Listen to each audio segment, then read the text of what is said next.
प्रभु कहनी तू बहुत प्रभावशाली हो जाए यहोशू, व्यवस्था के पुस्तक तारा मुंह से ना उतर पावे। हिंदी में चित्त लिखल बा और ये ओकर राइट ट्रांसलेशन जन ओरिजिनल बाइबल बा ओइजा बा माउथ माउथ।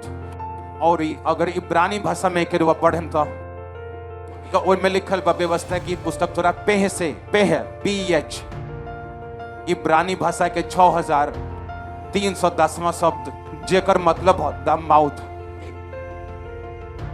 एगो तलवार के धार खातिर भी के इस्तेमाल कर जला है पेह। एकर मतलब का हो कि कहली रुआ विश्वास करनी लेकिन अंगीकार नहीं थे। विश्वास बा कि परमेश्वर कर सकेले, अंगीकार परमेश्वर कहनी सोचनी ना।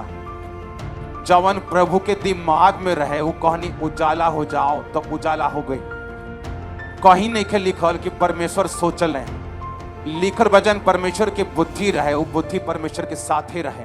वो अंदर से परमेश्वर के मालूम रहे हम हे लखन करम, लेकिन भयल कब आत्मा भी मडरात रहे, लेकिन भयल कब जब कहनी तब जब मुंह से अंगीकार करेनी कि यहोवा हमारे रखवाला हमें हमके कमी ना होगी, पूरा और कमियन के पूरा करेले। वो अंगीकार करेनी कि कोनो महारोग हमारे हिस्सा ना हो, हमारे हेने 1000 दाहिने 10,000 गिरी है, वो हमके छू भी ना पाए। वो देखे परमेश्वर की आत्मा रो के लेखन सुरक्षित रखता। हालेलुया।